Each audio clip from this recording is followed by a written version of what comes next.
Día 20. Restaura el compañerismo. Dios, por medio de Cristo, nos reconcilió consigo mismo y nos dio el ministerio de la reconciliación. Segunda de Corintios, capítulo 5, versículo 18.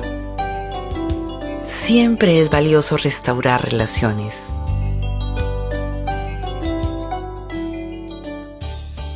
Siempre es valioso restaurar relaciones.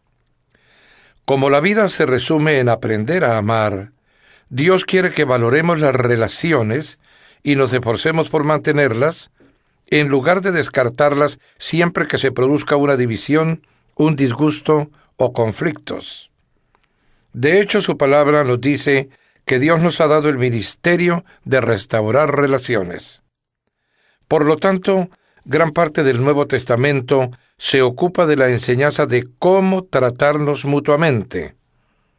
Pablo escribió: por tanto, si sienten algún estímulo en su unión con Cristo, algún consuelo en su amor, algún compañerismo en el Espíritu, algún afecto entrañable, llénense de alegría, teniendo un mismo parecer, un mismo amor, unidos en alma y pensamiento.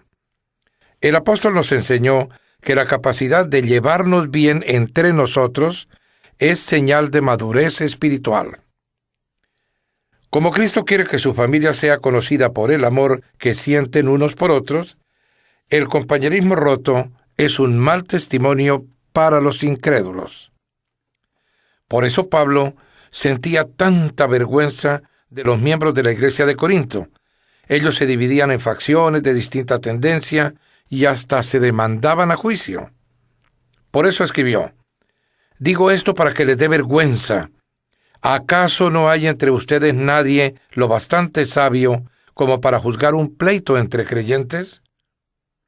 No podía creer que no hubiera nadie en la iglesia lo suficientemente maduro para resolver un conflicto en paz.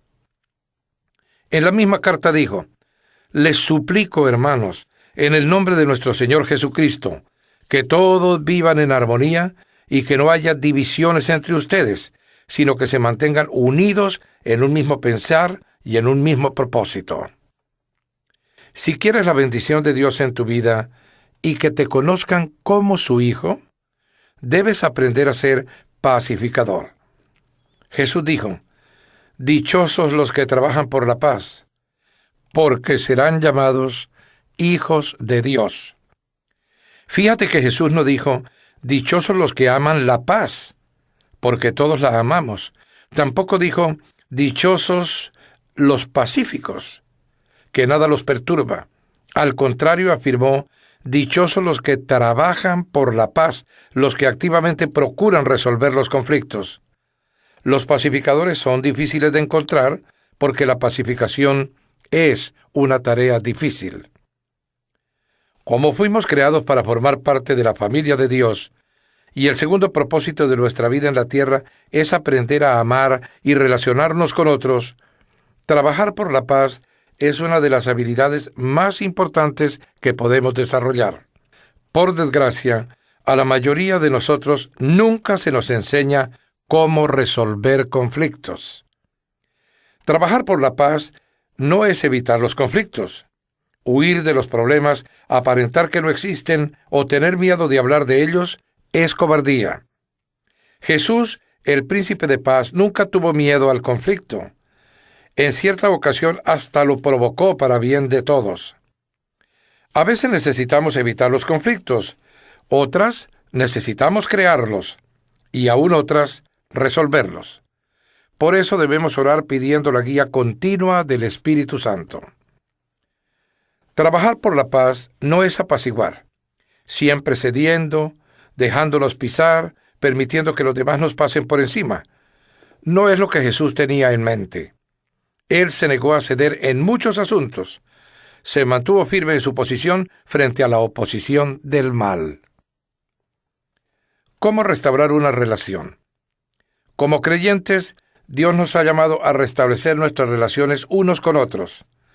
Hay 7 pasos bíblicos para restaurar el compañerismo. Primero, habla con Dios antes que con la persona.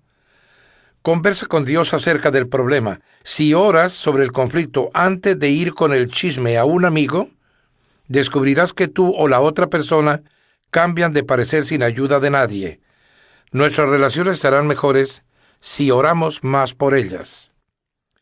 Como lo hizo David con sus salmos, usa la oración para ventilar hacia arriba. Cuéntale a Dios tus frustraciones. Clama a Dios. Él nunca se sorprende ni se disgusta por nuestro enojo, dolor, inseguridad o cualquier otra emoción. Cuéntale exactamente cómo te sientes. Muchos conflictos se originan en necesidades insatisfechas.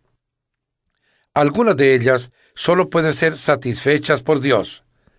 Cuando esperamos que una persona, ya sea un amigo, un cónyuge, un jefe o un pariente, satisfaga una necesidad que solo Dios puede suplir, nos exponemos a la decepción y la amargura.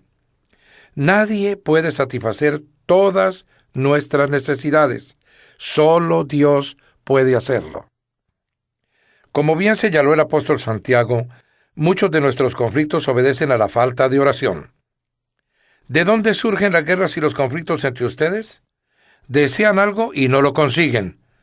No tienen porque no piden. En vez de depender de Dios, dependemos de los demás para ser felices y luego nos enojamos cuando nos fallan. Dios nos invita a acudir a Él primero. Segundo, toma la iniciativa siempre. No importa quién haya sido el ofendido o quién ofendió a quién. Dios espera que tú des el primer paso. No esperes por la otra persona. Preséntate ante ella. Restaurar el compañerismo cuando se rompe es tan importante que Jesús le asignó prioridad por encima de la adoración colectiva. Dijo: si entras en tu lugar de adoración y al presentar tu ofrenda recuerdas de pronto que tu hermano tiene algo contra ti, deja tu ofrenda, ve directamente a donde se encuentra tu amigo y hagan las paces. Entonces y solo entonces vuelve y relaciónate con Dios. Cuando el compañerismo sea tirante o se rompa, planifica inmediatamente una conferencia de paz. No la postergues. No pongas excusas o prometas: ya me encargaré de este asunto algún día. Fija una fecha para tener una reunión personal tan pronto como sea posible. La demora solo sirve para aumentar el resentimiento y complicar las cosas. En casos de conflicto, el tiempo no cura las heridas, las inflama. Actuar prontamente, además, reduce el daño espiritual que puedes sufrir.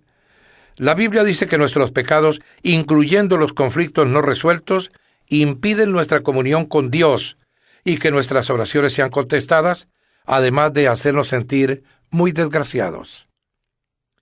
Los amigos de Job le recordaron que preocuparse hasta la muerte con el resentimiento sería una necedad, una insensatez, y que solo consigues lastimarte con tu enojo. El éxito de una conferencia de paz muchas veces depende de escoger el momento y el lugar correcto para reunirse. No se reúnan cuando dos estén cansados ni cuando puedan ser interrumpidos. El mejor momento es cuando los dos se encuentren en un buen estado de ánimo. Tercero, sé comprensivo. Usa tus oídos más que tu boca. Antes de intentar resolver un desacuerdo, escucha atentamente los sentimientos de la otra persona. Pablo aconsejó: cada uno debe velar no solo por sus propios intereses, sino también por los intereses de los demás. El término velar es el vocablo griego skopos, de donde provienen nuestras palabras telescopio y microscopio. Significa ver de cerca. Enfócate en los sentimientos, no en los hechos. Comienza con la compasión, no con las soluciones. Al principio, no discutas con las personas acerca de sus sentimientos. Solo escucha. Permite que se desahoguen emocionalmente sin ponerte tú a la defensiva. Asienta con tu cabeza para demostrarle que la entiendes, aunque no estés de acuerdo. Los sentimientos no siempre son infalibles o lógicos. Por el contrario, el resentimiento hace que pensemos o que hagamos tonterías. David admitió su equivocación.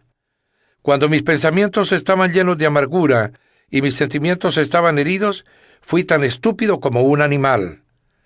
Todos podemos actuar bestialmente cuando nos sentimos lastimados.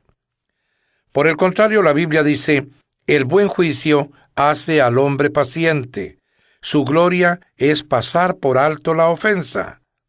La sabiduría produce paciencia y se adquiere escuchando otras perspectivas.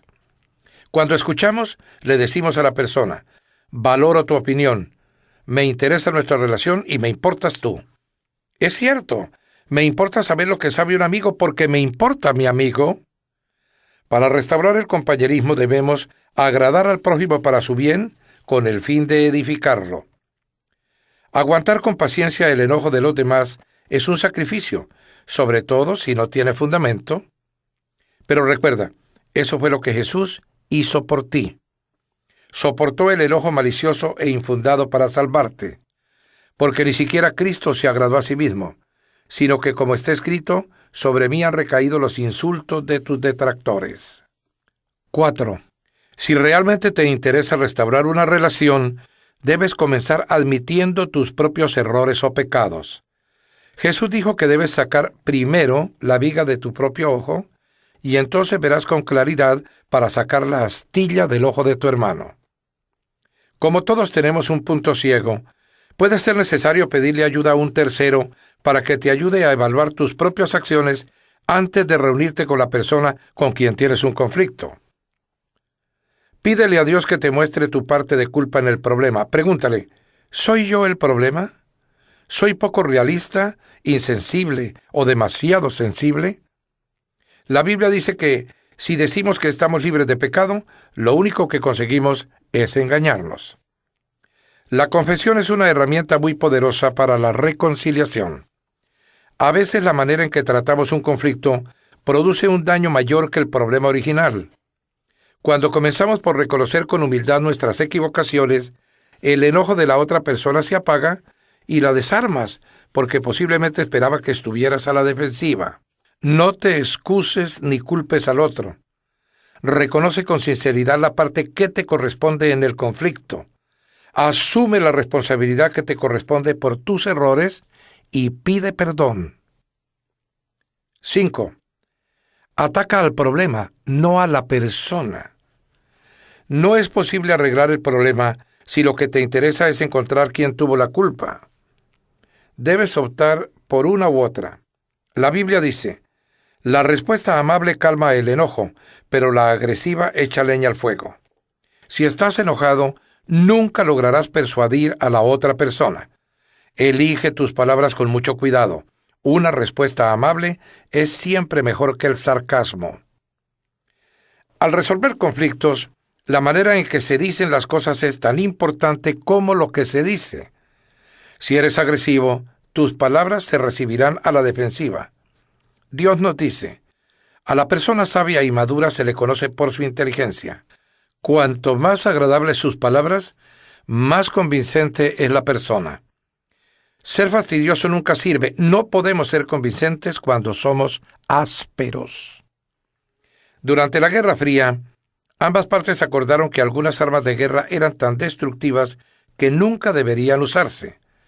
En la actualidad, las armas químicas y biológicas están prohibidas y los arsenales de armas nucleares se reducen y se destruyen.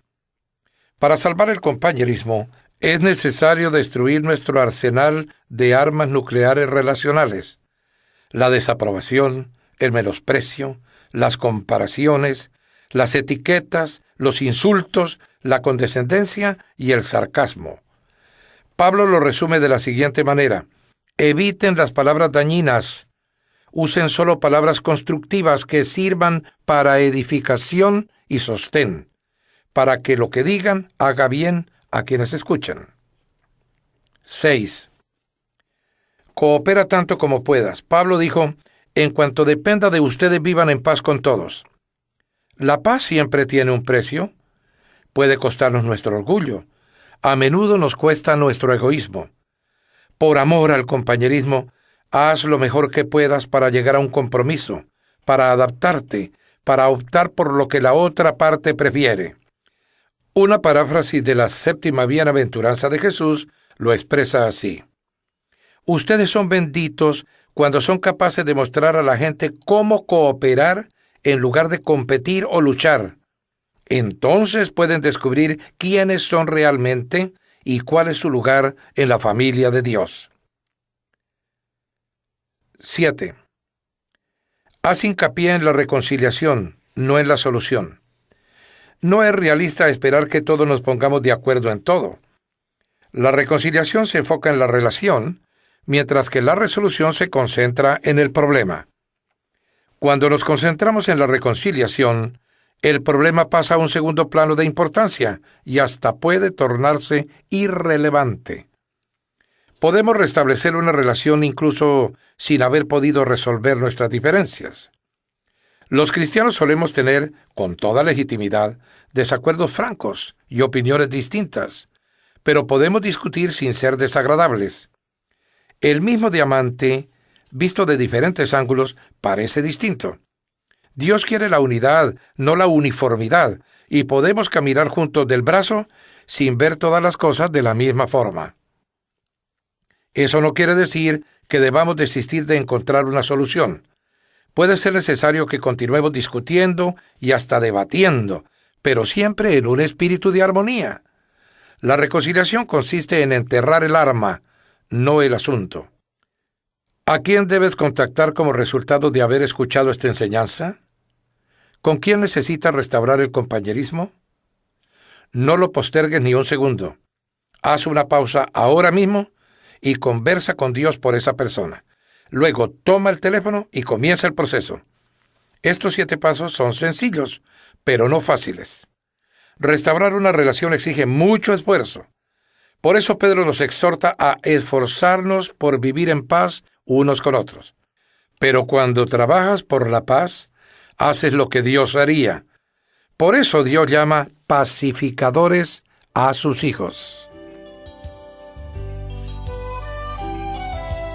Pensando en mi propósito, día 20. Punto de reflexión. Siempre vale la pena restaurar las relaciones. Versículo para recordar. Si es posible, y en cuanto dependa de ustedes, vivan en paz con todos. Romanos, capítulo 12, versículo 18. Pregunta para considerar. ¿Qué debo hacer hoy para restaurar una relación rota?